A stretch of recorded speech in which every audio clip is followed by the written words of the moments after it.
Wrapping up practice number 10, really intense physical day, typical time of spring football where we work multiple situations. Heavy emphasis today for you guys to know, of course, always technique and fundamentals, starting with block destruction. Both sides of the ball getting a chance to work on defeating blocks, single blocks, double teams, down blocks, reach blocks, all that stuff, as well as working some of that stuff on the perimeter, letting the skill guys get after it too. Team run play action, multiple personnel groupings, a lot of third and medium and long emphasis, as well as a red zone play it period, and then finished off the day with a really, really competitive overtime period, splitting the squads and putting them on opposite sidelines and just calling the game. Okay. And hats off to the defense. They brought it today. It was a different type of intensity, different type of communication. They showed up and showed up big. So really competitive, and expecting this type of competitive to carry over and for us to stay at it to continue to have a successful spring.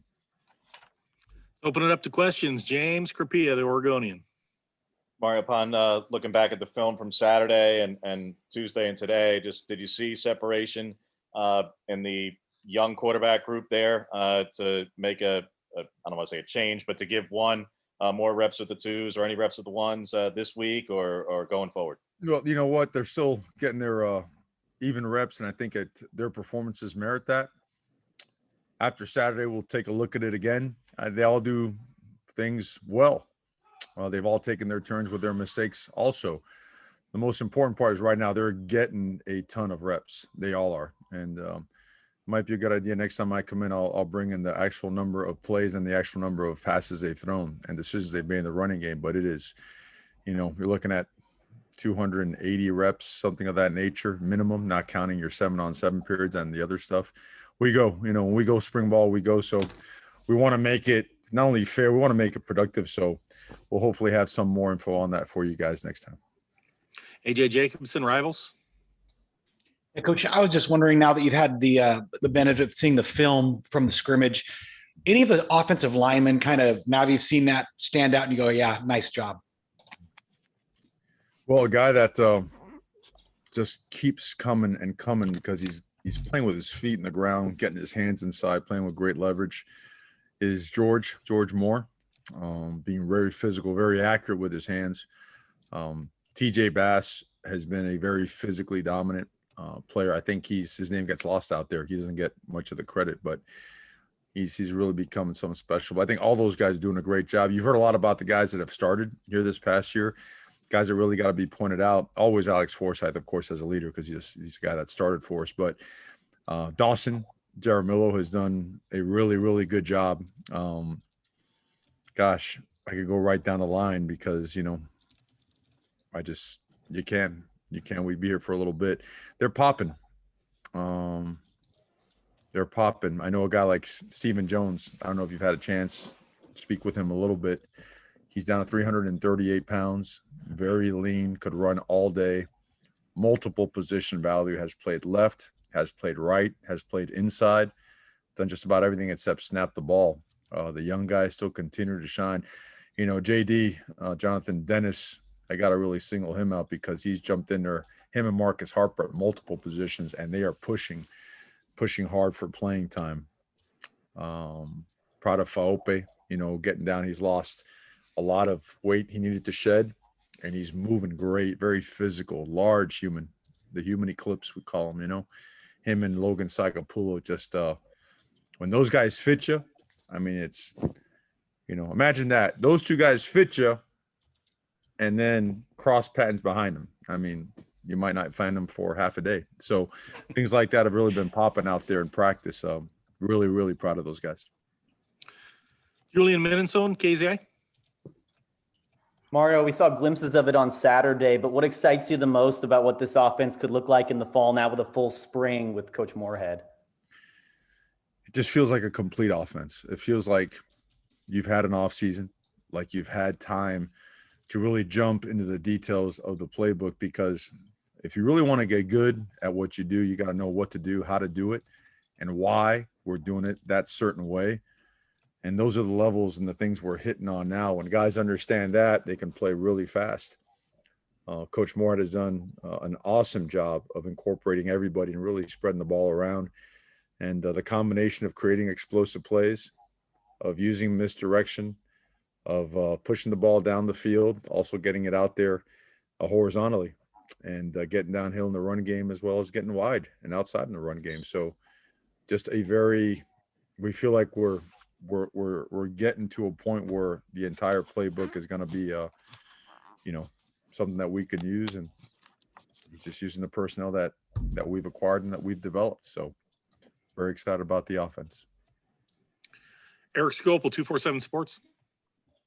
Yeah, with Anthony being so experienced and the other guys being inexperienced, and with him getting all the first team reps, and how much of an uphill battle is it right now, do you think, for some of these younger guys to challenge him and maybe take this from him this fall? Well, I wouldn't call it uphill. I think if you present it to your team that way, I think you lose the concept of competition, and I think you hurt your team. I think the worst thing you can do is make any player on the team too comfortable. At the same time, you have to be real, and Anthony has earned the reps that he has gotten, and we don't sense at all any entitlement from him. And instead, what you see is a guy that's really taken ownership and has a lot of pride in what he does, and a guy that you can coach hard and that responds to that, and a guy that's also grooming the younger guys, knowing that those younger guys are going to be thrust into situations where they compete with him for reps.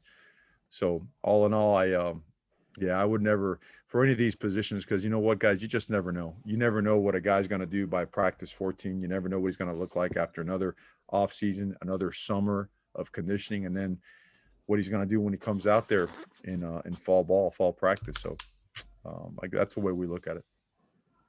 Brian Thorburn, Register Guard. Mario, after what he did last season for you, Jamal Hill filling in for Javon, making some spectacular plays in the Pac-12 title game, seems like a guy with a really high ceiling. What is the next evolution for him on your team? Just keep the limit the sky. Just keep him going up. He's a special guy, special player, special person. Really starting to develop as a leader as well. I think sometimes we don't realize these guys are young now. You got a season and really 7 games under your belt, but it's moving fast because now all of a sudden it's year 3. And after having made the plays that he's made and the big games that he's done them in, now we lean on guys like that, and he responds really well. So Jamal, if we're running our special teams coverage units, he's going to be the first one up there just flying down the field and trying to light somebody up, playing physical, playing with technique. And when he's off the field, he's going to grab the younger guys. He's going to coach them. He's going to be an extension of the coaching staff and a really strong advocate, and a guy that really implements and enforces the culture of what we do and how we do things. So can't say enough great things about him. Huge year coming up for him, a huge future for Jamal Hill. Tyson Alger, The Athletic. You've talked a fair amount about Logan Sagapolu. Yeah, I screwed that. Sagapolu this spring.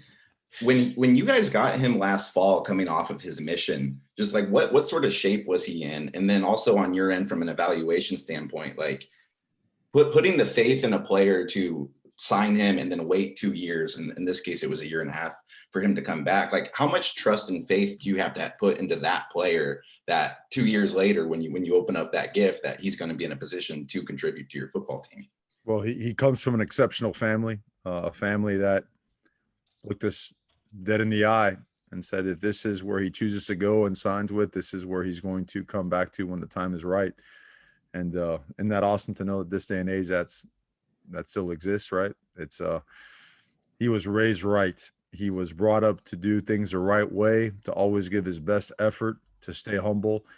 And that's what he's brought to the table. This is a very large human being. Like when you put him in the DEXA machine, which measures bone density and body fat, muscle composition. I mean, this guy, he tests out like a tyrannosaur, and he's got just large bones, big structure, heavy muscle density, a lot of power. This guy will naturally squat, in the 700-pound range. I know you've seen the videos. His upper body strength matches that, and now that he's put himself at a playing weight where he's nearing his optimal weight, but now where he's functional and he's strong. The trust is in the fact that his DNA, his upbringing, what we saw on tape, and the relationship we built with him, he has completely upheld his side of the agreement, and we're proud of him. He's got a big future. He's a physical guy. He is fun to be around, and really glad he's here. Matt Preem, 247 Sports. Yeah, Mario, where has Anthony Brown progressed from where he was last year till now? It is at a point now where he is getting all the quarterback reps. Where are you seeing this improvement to have him be in that position to get all those reps? Two things that's really stick out are pocket presence and decision making, and not only making the right decision but making it quickly. He's always been a very accurate passer. Leaving Boston College and coming over here, not having the spring and really not being able to be involved in the summer, jumping in the fall ball and then having that cut off, that's a lot. No matter how much experience you have, that's a lot on a quarterback. So for him to be able to get the reps that he's had and to respond and have the success that he's had, he just every day he gains more and more trust of the players and the coaching staff. And that being said, the other quarterbacks are gaining a lot of trust as well. Anthony has done a really, really good job, and with the players, with his progression, with all that stuff. Team passes really helped him a lot. It's helped all our quarterbacks a lot, which is we deviate and we kind of get away from 7-on-7 just because you're going against a whistle, and not much resistance when it's just air and a coach blowing a whistle. So we've created situations where that pocket is uncomfortable. It's constricted. It also incorporates scramble drill, things that are real live football, situational ball, and it's paid off. He's doing a great job. So you do more team passing than 7-on-7 passing? Is that what you're saying? Yes, sir. James.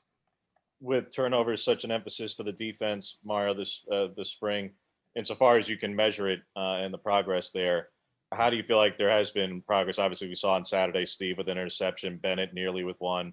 Barone, I couldn't tell if it hit the turf or not, but looked like it was either a PBU or a pick. But what have you been able to assess in terms of making those improvements you're looking for?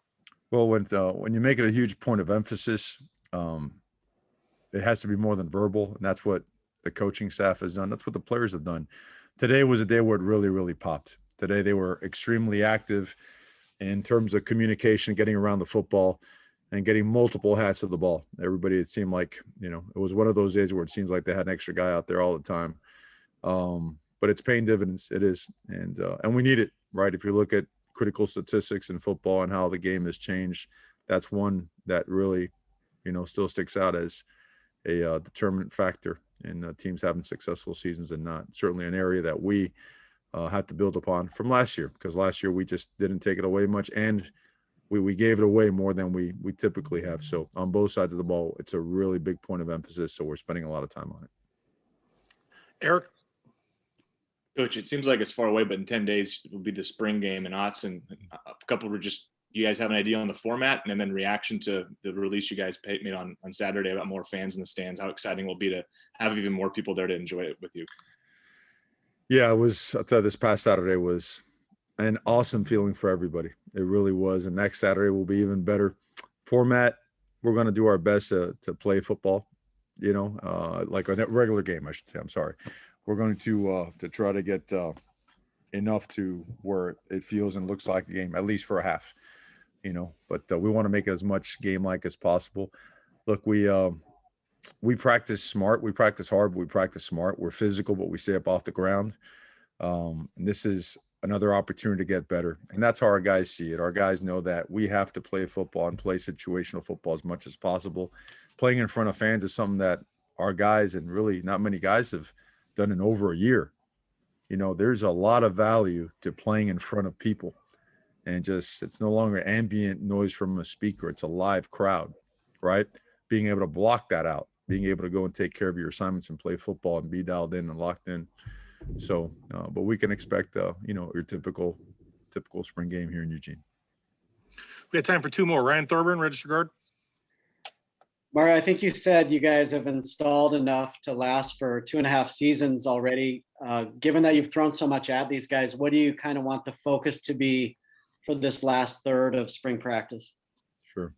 Well, we still have a couple of days of 4-minute, 2-minute, which that always presents situations within themselves.